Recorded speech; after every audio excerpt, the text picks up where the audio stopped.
Welcome to my YouTube channel. ఈ వీడియోలో మనం తెలుసుకోబోతున్నాం ఏపీ అయితే సాధారణ సెలవులు అయితే రద్దు చేయడం జరిగిందండి.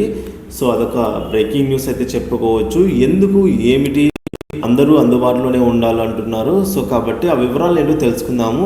అలాగే ఒకవేళ మీకు అత్యవసరాల్లో సెలవు కావాల్సి వస్తే ఏం చేయాలి, ఎలా అప్లై చేసుకోవాలి, ఎన్ని రోజుల వరకు అప్లై చేసుకోవచ్చు, ఎన్ని రోజులు మ్యాక్సిమం తీసుకోవచ్చు అన్న పూర్తి వివరాలకు ఈ వీడియోలో అయితే మనం తెలుసుకోబోతున్నాము.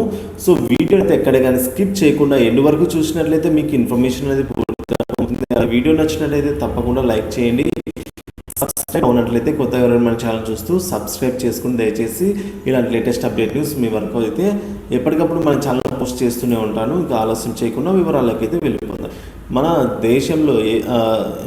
దేశంలో ఎన్నికలతో పాటు రాష్ట్రాల్లో అసెంబ్లీ ఎన్నికలు ఉన్న నేపథ్యంలో ఇప్పటికే ఎన్నికల షెడ్యూల్ అయితే విడుదలైంది. సో ఆంధ్రప్రదేశ్ నుంచి రాష్ట్రాల్లో అయితే ఎన్నికలు జరగనున్నాయి. కావున ఎన్నికల షెడ్యూల్ దేశవ్యాప్తంగా కేంద్ర రాష్ట్ర ప్రభుత్వ ఉద్యోగులకు సెలవులు అయితే రద్దు చేయడం జరిగింది. సాధారణ సెలవులు.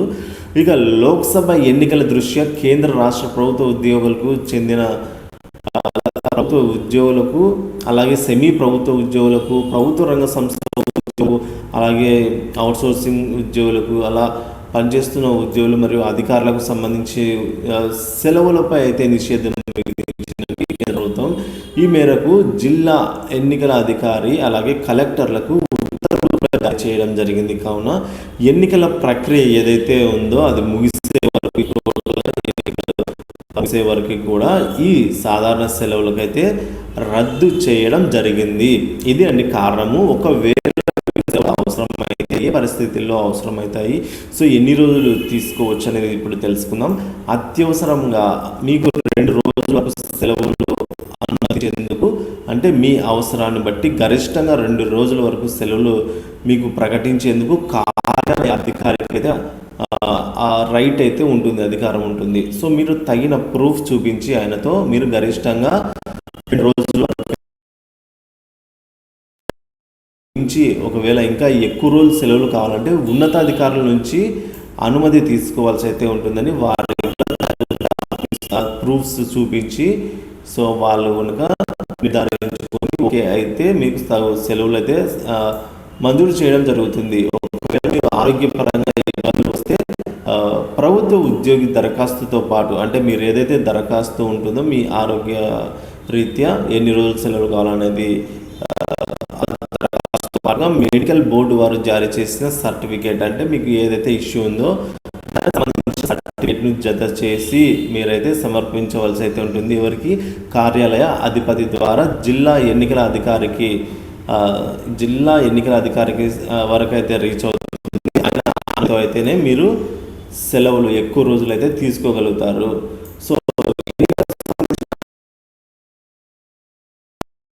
అన్ని ప్రభుత్వ కార్యాలయాలు సెలవు రోజుల్లో కూడా పని చేయాలి. జిల్లా ఎన్నికల అధికారులు అయితే ఉత్తర్వులు జారీ చేశారండి. సో కాబట్టి ప్రతి ఒక్క రోజు కూడా పని దినంగానే పరిగణించడం జరుగుతుంది.